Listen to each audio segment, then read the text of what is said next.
ഈശോ മിശിഹായ്ക്ക് സ്തുതിയായിരിക്കട്ടെ. ഞാൻ മാണിപ്പറമ്പിലച്ചൻ. ഇന്ന് മാർച്ച് 4, നമ്മുടെ വിജയദിനം, വിജയ ദിവസം. സർപ്പത്തിന്റെ തല തകർക്കുന്ന സ്ത്രീയുടെ സന്തതികളാണ് നമ്മളെന്ന് ഉറക്കെ വിളിച്ചു പറയുന്ന വിജയത്തിന്റെ ദിവസമാണ്. ഉൽപ്പത്തി 3:15. സുറിയാനി സഭയെ സ്നേഹിക്കുന്ന സകലരും ഇന്ന് എറണാകുളം അങ്കമാലി കത്തീഡ്രൽ ബസിലിക്കയിൽ എത്തിച്ചേരണം. ഇന്ന് നമ്മുടെ സഭയുടെ കൂടെ നിൽക്കുന്നവർക്ക് വളരെ തിരക്ക് പിടിച്ച ദിവസമായിരുന്നു. ബസിലിക്കയും അതിന് ചുറ്റുപാടും എല്ലാം അടിച്ച് കഴുകി വൃത്തിയാക്കി ഏറ്റവും മനോഹരമാക്കി. അപ്പം അതുകൊണ്ട് അവർക്ക് പലരെയും കോൺടാക്ട് ചെയ്യാൻ കഴിഞ്ഞിട്ടില്ല. അപ്പോൾ എൻ്റെ ഈ വോയിസ് നിങ്ങളൊരു ഒരു ഒരു ക്ഷണമായിട്ട് സ്വീകരിക്കണം.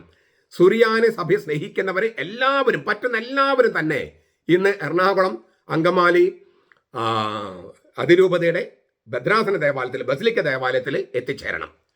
നമ്മുടെ പ്രോഗ്രാം ഏകദേശം ഇങ്ങനെയാണ്. 12 മണി മുതൽ 3 മണി വരെ പ്രൈസ് ആൻഡ് വർഷിപ്പ്, കുരിശന്റെ വഴി തുടങ്ങിയ ഭക്തകൃത്യങ്ങൾ നടക്കും. പ്രാർത്ഥന. അതിനിടയിൽ കുറേ ആളുകൾ വരുമെന്നാണ് നമ്മൾ പ്രതീക്ഷിക്കുന്നത്. അപ്പോൾ അവർക്ക് ഇങ്ങനെ ഘട്ടം ഘട്ടമായിട്ട് നമ്മൾ 1 മണിക്ക് ഉച്ചഭക്ഷണം. അപ്പോൾ കുറേ പേര് പ്രാർത്ഥിക്കുമ്പോൾ കുറച്ച് പേര് ഭക്ഷണം കഴിക്കും. ഭക്ഷണം കഴിച്ചവർ പള്ളിയിൽ കയറുമ്പോൾ മറ്റുള്ളവർക്ക് ഭക്ഷണം കൊടുക്കും. അങ്ങനെ നമ്മൾ അറേഞ്ച് ചെയ്യുന്നത്. 1 മണിക്ക് ഉച്ചഭക്ഷണം. അത് കഴിഞ്ഞ് 3:30 പൊതുസമ്മേളനം. 4:30 ബസിലിക്കയിൽ നിന്നും അരമനയിലേക്ക് ചെറിയൊരു ദൂരേ ഉള്ളൂ, ഒരു പ്രദക്ഷിണമായി പോകുന്നു. 5 മണിക്ക് നമ്മൾ പിരിഞ്ഞു പോകുന്നു. നമ്മൾ കോടതി പറഞ്ഞിരിക്കുന്നു 5 മണിക്ക് മുൻപ് നമ്മൾ അവിടെ നിന്ന് ഇറങ്ങണമെന്നാണ്. നമ്മൾ 4:30 ഇറങ്ങും. ഞാൻ ആവർത്തിക്കുകയാണ്, കടിയിൽ നിന്ന് എല്ലാവരും വരണം. കുറേ പേര് ലീവ് എടുത്താണെങ്കിലും വരുമെന്ന് പറഞ്ഞിട്ടുണ്ട്. ഇതൊരു വർക്കിംഗ് ഡേക്ക് ആയതുകൊണ്ട് കുറേ പേർക്ക് വരാൻ അസൗകര്യമുണ്ടെന്നൊക്കെ പറഞ്ഞെങ്കിലും കുറേ പേര് ലീവ് എടുത്താലും വരുമെന്ന് പറഞ്ഞിട്ടുണ്ട്. ഈ സർവശക്തനായ ദൈവത്തെക്കാൾ ശക്തി ഞങ്ങൾക്കുണ്ട്, പണം ഞങ്ങൾക്കുണ്ട്, അധികാരം ഞങ്ങൾക്കുണ്ട് എന്ന് വീമ്പടിച്ചവരെ മുട്ടുകുത്തിച്ച കർത്താവിൻ്റെ ദരിദ്രരുടെ വിജയ ദിവസമാണ് ഇന്ന്. നമ്മുടെ ഈ വിജയത്തെക്കുറിച്ച് ബസിലിക്കയിലെ ഈ സെന്റ് മേരീസ് ബസിലിക്ക എന്നാണ്, ആ പരിശുദ്ധ കന്യകാമറിയം തന്നെ വിശുദ്ധ തിരുവചനങ്ങളിലൂടെ അത് നമ്മൾ അറിയിച്ചിട്ടുണ്ട്. ലൂക്കാസിനെ സംബന്ധിച്ചിട്ട് 1-ാമത്തെ അധ്യായം 51 മുതൽ 53 വരെ തിരുവചനങ്ങൾ. തൻ്റെ ഭുജം കൊണ്ട് അവിടുന്ന് ദൈവം ശക്തി പ്രകടിപ്പിച്ചു. ഹൃദയവികാരത്തിൽ അഹങ്കരിക്കുന്നവരെ ചിതറിച്ചിരിക്കുന്നു. പ്രഭുക്കന്മാരെ സിംഹാസനങ്ങളിൽ നിന്ന് ഇറക്കി എളിയവരെ ഉയർത്തിയിരിക്കുന്നു. വിശന്നിരിക്കുന്നവരെ നന്മകളാൽ നിറച്ചു. സമ്പന്നന്മാരെ വെറും കയ്യോടെ പറഞ്ഞയച്ചിരിക്കുന്നു. ഇത് അച്ചിട്ടായിരിക്കുകയാണ് നമ്മുടെ കാര്യത്തിൽ. ദൈവം തൻ്റെ ഭുജം കൊണ്ട് ശക്തി പ്രകടിപ്പിച്ചു. ഹൃദയവികാരത്തിൽ അഹങ്കരിക്കുന്നവരെ ചിതറിച്ചു. പ്രഭുക്കന്മാരെ സിംഹാസനത്തിൽ നിന്നും ഇറക്കിയിരിക്കുന്നു. എളിയവരായി നമ്മെ ഉയർത്തിയിരിക്കുന്നു. വിശന്നിരിക്കുന്നവരെ നന്മകളാൽ നിറച്ചു. സമ്പന്നന്മാരെ വെറും കയ്യോടെ പറഞ്ഞയച്ചിരിക്കുന്നു. നമ്മൾ എന്തിനാണ് ബസിലിക്കയിൽ കഴിഞ്ഞ 3 മാസത്തോളം ഇരുന്നത്? സിവിൽ കോടതിയുടെ ഉത്തരവുണ്ടായിരുന്നു, ബസിലിക്കയിൽ കുർബാന അർപ്പിക്കാൻ പാടില്ല, അതിന് തീർപ്പുണ്ടാകുന്നത് വരെ, വിശേഷിച്ചും ഇല്ലിസിറ്റ് കുർബാന ചൊല്ലാൻ പാടില്ല. എന്നാൽ ദേശരാഷ്ട്രത്തിന്റെ നിയമവ്യവസ്ഥയെ വെല്ലുവിളിച്ച് ഈ ഡിസംബർ മാസം 1 മുതൽ 10 വരെ അവിടെ ഇല്ലിസിറ്റ് കുർബാന ചൊല്ലി. പിന്നെ ഈ വികാരി മെത്രാപ്പോലീത്തയും അവിടെ കുർബാന ചൊല്ലി. അത് ഇല്ലിസിറ്റ് കുർബാനയല്ല എങ്കിലും ചൊല്ലി. അങ്ങനെ ഈ കോടതി വിധികളെ വെല്ലുവിളിച്ചുകൊണ്ട്, കോടതി അലക്ഷ്യം ചെയ്ത്, രാജ്യത്തിന്റെ നിയമവ്യവസ്ഥയെ വെല്ലുവിളിച്ച്, സഭയുടെ, കത്തോലിക്ക സഭയുടെ പരമാധ്യക്ഷനായ മാർപ്പാപ്പയെ വെല്ലുവിളിച്ച് അവിടെ അരാജകത്വം നടന്നപ്പോൾ അത് നമ്മൾ സമ്മതിച്ചില്ല. ദേശരാഷ്ട്രത്തിന്റെ നിയമങ്ങളും സഭയുടെ നിയമങ്ങളും പാലിക്കണം. ഇതായിരുന്നു നമ്മുടെ നിലപാട്. അതുകൊണ്ട് ഈ അരാജകത്വം സൃഷ്ടിക്കുന്ന, അക്രമത്തിന്റെ പാത സ്വീകരിക്കുന്ന അപരിഷ്കൃതരായ ആളുകളുടെ കയ്യൂക്കുള്ളവൻ കാര്യക്കാരൻ എന്നുള്ള മട്ടിലുള്ള ആ രീതി പറ്റില്ല എന്ന് ലോകത്തോടും കോടതികളോടും രാജ്യത്തോടും സഭയോടും പ്രഖ്യാപിക്കുകയായിരുന്നു. ബസിലിക്കയിൽ 3 മാസത്തോളം നമ്മൾ അവിടെ ഇരുന്നു കൊണ്ട്, നമ്മൾ ചെറിയൊരു ഗണമായിരുന്നു. അവിടെ ഒരു അക്രമം നമ്മൾ ചെയ്തിട്ടില്ല. നമ്മൾ കുറച്ചൊക്കെ പ്രാർത്ഥിച്ചു, കുറച്ച് അവിടെ ഇരുന്നു കൊണ്ട് നമ്മുടെ ഇരിപ്പ് തന്നെ ഒരു തപസ്സായിരുന്നു. ഈ സഭയുടെ നിയമവ്യവസ്ഥയെയും രാജ്യത്തിന്റെ നിയമങ്ങളെയും ബഹുമാനിക്കാത്ത, അവയെ വെല്ലുവിളിക്കുന്ന കറുത്ത ശക്തികൾക്കെതിരെയുള്ള നമ്മുടെ പ്രതിഷേധം വിജയം കണ്ടു. അക്കാര്യം ഹൈക്കോടതി വിധിയിൽ എടുത്തു പറഞ്ഞിട്ടുണ്ട്. 7ാമത്തെ ഖണ്ഡികയിലെ 1ാമത്തെ ഭാഗം ഇങ്ങനെയാണ്: പരാതിക്കാരനോ അദ്ദേഹത്തിന്റെ കീഴിലുള്ള പുരോഹിതന്മാരോ സെന്റ് മേരീസ് കത്തീഡ്രൽ ബസിലിക്കയിലോ അതിനടുത്തുള്ള കപ്പേളയിലോ താൽക്കാലിക പന്തലിലോ പള്ളിമുറ്റത്തുള്ള മറ്റേതെങ്കിലും വിധാനങ്ങളിലോ കുർബാന ചൊല്ലാൻ പാടുള്ളതല്ല.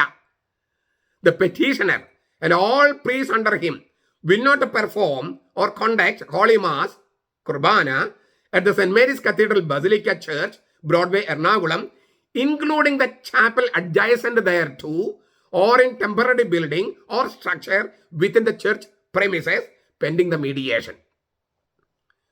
ഇതിനു മുമ്പ് പന്തല് കെട്ടി പട്ടം കൊടുത്ത് കുർബാന ചൊല്ലിയത് സിവിൽ കോടതിയുടെ നിർദ്ദേശം നിലനിൽക്കുമ്പോഴാണ്, ഉത്തരവ് നിലനിൽക്കുമ്പോഴാണ്. അക്കാര്യം എൻഡോഴ്സ് ചെയ്യുകയാണ് ഹൈക്കോടതി പറഞ്ഞിരിക്കുന്നത്. അതായത് ആ സിവിൽ കോടതി ഉത്തരവ് ബസിലിക്ക എന്ന് പറഞ്ഞാൽ ആ കെട്ടിടം മാത്രമല്ല, അതിനടുത്തുള്ള കപ്പേളയും പന്തലും ഈ പ്രമിസ് ഒക്കെ പെടും. സാങ്കേതികത്വം പറഞ്ഞിട്ടാണ് പന്തൽ കെട്ടി പട്ടം കൊടുത്ത് കുർബാന ചൊല്ലിയത്. അത് കോടതി അലക്ഷ്യമാകുമോ, അതിന് ശിക്ഷ എന്ത്, അതൊക്കെ മറ്റൊരു കേസായിട്ട് പരിഗണിക്കാമെന്നും കോടതി പറഞ്ഞിട്ടുണ്ട്, ഹൈക്കോടതി പറഞ്ഞിട്ടുണ്ട്. അപ്പോൾ അതിന് സംരക്ഷണം കൊടുത്ത പോലീസോ പൊലിവ് ഇല്ലേ? ഈ കോടതിയുടെ ഉത്തരവ് നിലനിൽക്കെ പോലീസുകാരെ വന്ന് സംരക്ഷണം കൊടുക്കുന്നു. അപ്പൊ പോലീസ് പുലിവാലി പിടിക്കുമോ? അതൊക്കെ ഹൈക്കോടതി തീരുമാനിക്കട്ടെ. നമ്മുടെ പോയിന്റ് എന്തായിരുന്നു? ദേശരാഷ്ട്രത്തിന്റെ നിയമവ്യവസ്ഥയെയോ സിവിൽ കോടതികളെയോ കത്തോലിക്ക സഭയുടെ നിയമവ്യവസ്ഥയെയോ പരമാധികാരിയായ മാർപ്പാപ്പയെയോ ബഹുമാനിക്കാത്തവനും വിശ്വസിക്കാത്തവനുമായ പരാതിക്കാരൻ എന്ന് നമ്മൾ പറഞ്ഞത് ഹൈക്കോടതി പരോക്ഷമായിട്ട് അംഗീകരിച്ചിരിക്കുക. അതുകൊണ്ടാണ് ഈ അവിടെ കുർബാന ചൊല്ലരുത്, സാങ്കേതികം പറഞ്ഞ് അപ്പുറത്തെ പന്തല് ഇപ്പുറത്തെ പന്തല് അങ്ങനെ ചെയ്യാൻ പാടില്ലെന്ന് പറഞ്ഞത്. നമ്മളെന്താ പറഞ്ഞത്? ഇത് തന്നെ നമ്മൾ പറഞ്ഞത്. ബസിലിക്കയുടെ അകത്ത് മാത്രമല്ല, ആ പ്രദേശത്തൊന്നും തന്നെ ഈ സഭയുടേതല്ലാത്ത കുർബാന പറ്റില്ലെന്ന് നമ്മുടെ നിലപാട്. അവര് സഭയുടേതല്ലാത്ത കുർബാന ചൊല്ലുള്ളെന്ന നിലപാട്. എന്തോന്ന് രീതിയാണിത്? അതുകൊണ്ട് നാം അതിക്രമിച്ച് കയറിയ തെണ്ടികളാണ്, തെമ്മാടികളാണ്, ഗുണ്ടകളാണ് എന്ന പരാതിക്കാരന്റെ ആരോപണം ഹൈക്കോടതി അംഗീകരിച്ചിട്ടില്ല. നമ്മൾ അവിടെ കയറിയത് ദേശരാഷ്ട്രത്തിന്റെയും സഭയുടെ നിയമങ്ങൾ പാലിക്കപ്പെടണം എന്ന് പറഞ്ഞുകൊണ്ടാണ്. തീർന്നില്ല, നമ്മളെ ഇറക്കി വിടുന്നല്ല. ഈ 7ാമത്തെ ഖണ്ഡികയില് ഹൈക്കോടതി ഉത്തരവില് 7ാമത്തെ ഖണ്ഡികയിൽ 2ാമത്തെ കാര്യം, ബസിലിക്ക പള്ളി രാവിലെ 5:30 മുതൽ 8 വരെ തുറന്നിരിക്കണം. അത് പരാതിക്കാരൻ ഉറപ്പാക്കണം. ആർക്ക് വന്ന് പ്രാർത്ഥിക്കാൻ സൗകര്യമൊരുക്കണം.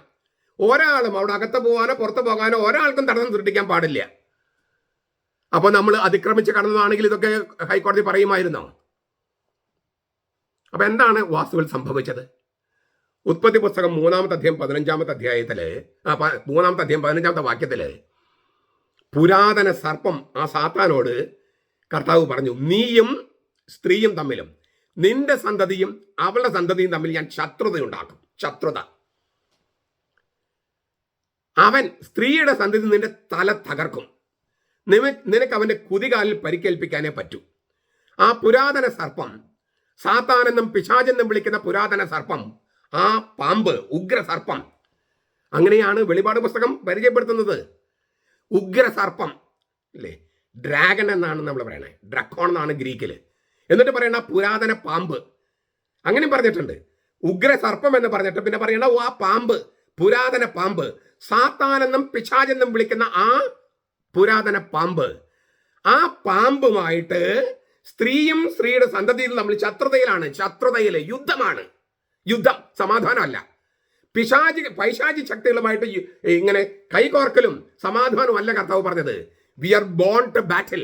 യുദ്ധം ചെയ്യാൻ വേണ്ടിയാണ് ക്രിസ്ത്യാനികൾ. ആരോട്? ഈ പുരാതന പാമ്പിനോടും അവന്റെ ശക്തികളോടും. അവർക്ക് നമ്മുടെ കാലിന്റെ ഇല്ലേ, ഹീൽ എന്ന് പറഞ്ഞില്ലേ, കുതികാലിൽ പരിക്കേൽപ്പിക്കാനൊക്കെ പറ്റിയിട്ടുണ്ട്. പക്ഷേ അത് എപ്പോഴാണ് കുതികാൽ പരിക്കേൽപ്പിക്കുന്നത് അറിയാമോ? നമ്മൾ ആ കുതികാലിൽ വെച്ചിട്ട് പാമ്പിന്റെ തല തകർക്കുമ്പോൾ. അപ്പൊ നമ്മുടെ കുതികാലിൽ പരിക്കേൽപ്പിക്കാൻ പറ്റിയിട്ടുണ്ട്. പക്ഷെ നമ്മൾ ആ തല തകർക്കുകയാണ്. സ്ത്രീയുടെ സന്തതിക്ക് 2 അർത്ഥമുണ്ട്. സ്ത്രീയുടെ വിത്ത് എന്നാണ് ശരിക്ക് അതിന്റെ ഒറിജിനൽ കിടക്കണേ. സ്ത്രീയുടെ വിത്തായിട്ട് ഒരേ ഒരാളേ ഉള്ളൂ, അത് ഈശോ മിശിഹയാണ്. പക്ഷെ സ്ത്രീയുടെ സന്തതി എന്ന് പറഞ്ഞ് നമ്മളൊക്കെ ഉണ്ട്. അപ്പോൾ സ്ത്രീയുടെ വിത്ത് എന്നും സ്ത്രീയുടെ സന്തതി എന്നും തർജ്ജമ ചെയ്യാം. സ്ത്രീയുടെ വിത്ത് എന്ന് പറഞ്ഞാൽ സ്ത്രീയുടെ വിത്തായിട്ട് ഒരേ ഒരാൾ ജനിച്ചിട്ടുള്ളത് ഈശോ മിശിഹായാണ്. കന്യകയിൽ നിന്ന് ജനിച്ചവനാണ്. അതായത് ഒരു മാനുഷിക പിതാവില്ലാതെ ജനിച്ചവൻ. അവൻ സ്ത്രീയുടെ വിത്താണ്. നമ്മൾ സ്ത്രീയുടെ സന്തതിയാണ്. നമ്മളെല്ലാവരും പ്രസവിച്ചത് സ്ത്രീയല്ലേ? സ്ത്രീ പ്രസവിക്കാത്ത ആരെങ്കിലും ഇവിടെ ഉണ്ടോ? ഇല്ല. അപ്പൊ സ്ത്രീയുടെ സന്തതിയായ നമ്മൾ സ്ത്രീയുടെ വിത്തായ ഈശോ മിശിഹായുടെ ഒപ്പം നിന്ന് ആ ഉഗ്ര സർപ്പത്തെ, പുരാതന പാമ്പിന്റെ തല തകർക്കുകയാണ്. അതാണ് ആ തകർക്കുന്നതിൽ ഒരു പ്രക്രിയയാണ് ഈ ബസിലിക്കയിൽ നമ്മൾ കണ്ടത്. കഴിഞ്ഞ 3 മാസം നമ്മൾ എടുത്തു ഈ പുരാതന സർപ്പത്തിന്റെ തലയിൽ ഒരു ചവിട്ടാൻ. തീർന്നിട്ടില്ല. അപ്പോൾ നമ്മൾ ഈ രാജ്യത്തിന്റെ നിയമവ്യവസ്ഥയും കത്തോലിക്ക സഭയുടെ നിയമവ്യവസ്ഥയും അനുസരിക്കണമെന്നും മാർപ്പാപ്പയെ അനുസരിക്കണമെന്നും ഒരു സന്ദേശം കൊടുക്കുകയാണ്. ആ സന്ദേശം നമ്മൾ വളരെ വിജയിച്ചു. നമ്മളെ ഇറക്കാൻ പറ്റിയില്ലല്ലോ. എന്നിട്ട് കോടതി പോയി. കോടതി എന്താ ചെയ്തത്? അവർ പറഞ്ഞപ്പോൾ ശരിയാന്ന് പറഞ്ഞ് നമ്മളോട് ഇറങ്ങാനല്ല പറഞ്ഞത്. ഒരു മധ്യസ്ഥത വെക്കാം, ആ മധ്യസ്ഥന്റെ മുമ്പിൽ നിങ്ങൾ കാര്യങ്ങൾ അവതരിപ്പിക്കുക. അങ്ങനെ നമ്മൾ സമ്മതിച്ചു. നമ്മൾ മധ്യസ്ഥനെ വെക്കാൻ നമ്മൾ തന്നെയാണ് പറഞ്ഞത്. അപ്പൊ ഇത് നമ്മൾ വിജയിച്ച ഒരു ദിവസമാണ് ശരിക്കും, ഇല്ലേ? അജയരായി നിന്ന്, ഇല്ലേ? നമ്മൾ തോറ്റു പോകുമോ, നമ്മൾ ജയിക്കുമോ, കർത്താവ് നമ്മളെ കൈവിട്ടോ എന്നൊക്കെ വിചാരിച്ചിരിക്കുമ്പോൾ ഇതാ കർത്താവ് നേരിട്ട് ഇറങ്ങി വന്ന് നമ്മളെ വിജയിപ്പിച്ചിരിക്കുന്നു. അതിനാൽ ഈ 3 മാസത്തോളം ഈ ബസിലിക്കയിൽ ഇരുന്ന നമ്മുടെ സഹോദരന്മാരെ അവർക്ക് പിന്തുണ അറിയിച്ചുകൊണ്ടും ഈ ലോകത്തോട് മുഴുവൻ നമ്മൾ കർത്താവിന്റെ ആളുകളാണ്, തോമായുടെ മക്കളാണ്, മാർത്തോമ നസ്രാണികളാണ് എന്ന് പ്രഖ്യാപിക്കാനും നമ്മൾ ഇന്ന് അവിടെ ഉണ്ടാകണം. നമ്മുടെ സാന്നിധ്യം ഉണ്ടാകണം. നമ്മളവിടെ വന്ന് ഒന്ന് തല കാണിച്ച് അവിടെ ഞങ്ങൾ നിങ്ങളുടെ കൂടെയുണ്ട് എന്ന് പറയേണ്ട ദിവസമാണിത്. അതിനാൽ നിവൃത്തിയുള്ളവർ മുഴുവൻ ഇന്ന് എറണാകുളം അങ്കമാലി അതിരൂപതയുടെ കത്തീഡ്രൽ ബസിലിക്കയിൽ 12 മണി തൊട്ട് നമുക്ക് പരിപാടികളുണ്ട്. 12:05 വരെയാണ്. അവിടെ നമ്മൾ ഉണ്ടാകണം. പരമാവധി ആളുകൾ. കാരണം മാർത്തോമ നസ്രാണികളുടെ വിജയ ദിവസമാണ് മാർച്ച് 4. ഇന്ന് മാർച്ച് 4. നമ്മുടെ കർത്താവ് ഈശോ മിശിഹായുടെ വിജയദിനമാണ് ഇന്ന് മാർച്ച് 4. നമ്മൾ ഈ ഉഗ്രസർപ്പത്തിന്റെ തലയിൽ ചവിട്ടി അതിന് ക്ഷതമേൽപ്പിച്ച വിജയത്തിന്റെ ദിവസമാണ്. കർത്താവ് പറഞ്ഞ ആദ്യത്തെ സുവിശേഷം, ആദ്യത്തെ സദ്വാർത്ത നമ്മുടെ നാട്ടിൽ, നമ്മുടെ ജീവിതത്തിൽ നിറവേറിയ, നിവൃത്തിയായ, പൂർത്തിയായ ദിവസമാണിത്. തീർച്ചയായിട്ടും ഈ പോരാട്ടം തീർന്നിട്ടില്ല. എങ്കിലും വളരെ ശക്തമായൊരു സന്ദേശം കൊടുക്കാൻ നമുക്ക് കഴിഞ്ഞിട്ടുണ്ട്. അതിന് നമ്മുടെ സഹോദരന്മാരാണ് അവിടെ ഈ 3 മാസത്തോളം ഇരുന്നത്. അവർക്ക് കുടുംബമുണ്ട്, അവരുടെ പ്രാരാബ്ദങ്ങളുണ്ട്, ജോലിയുണ്ട്, മക്കളുണ്ട്, നമ്മൾക്കുള്ള എല്ലാ കാര്യങ്ങളും അവർക്കുണ്ട്. എന്നിട്ടും അവർ സമയം കണ്ടെത്തി. എന്തുമാത്രം ആക്ഷേപങ്ങളുണ്ടായി, എന്തുമാത്രം പരിഹാസങ്ങളുണ്ടായി, അവരിതൊന്നും ബാധിച്ചില്ല. കാരണം അവര് കർത്താവിൽ ഉറച്ചു വിശ്വസിക്കുന്നു. നമ്മുടെ മാർത്തോമ നസ്രാണി സഭയെ അങ്ങേയറ്റം സ്നേഹിക്കുന്നു. ചോര കൊടുത്തും ജീവൻ കൊടുത്തും പ്രാണൻ കൊടുത്തും അവിടെ ഇരിക്കുകയായിരുന്നു. നമ്മളൊരു ദിവസം, ഇന്നത്തെ ദിവസം അവിടെ ചെന്ന് അവർക്ക് പിന്തുണ കൊടുത്ത് ഞങ്ങളുണ്ടടാ കൂടെ, ഞങ്ങളുണ്ട് കൂടെ, കർത്താവിന്റെ കൂടെ, തോമായുടെ കൂടെ, നിങ്ങളുടെ കൂടെ ഞങ്ങളുണ്ട് എന്ന് പറയേണ്ട ദിവസമാണ്. നിങ്ങളെല്ലാവരും അത് ഏറ്റെടുക്കുമെന്ന് പ്രത്യാശിക്കുന്നു. ദൈവം എല്ലാവരെയും അനുഗ്രഹിക്കട്ടെ. നമ്മുടെ കർത്താവ് ഈശോ മിശിഹായുടെ കൃപയും പിതാവായ ദൈവത്തിന്റെ സ്നേഹവും പരിശുദ്ധാത്മാവിന്റെ സഹവാസവും നാം എല്ലാവരോടും കൂടി ഉണ്ടായിരിക്കട്ടെ, ഇപ്പോഴും എപ്പോഴും എന്നേക്കും. ആമേൻ.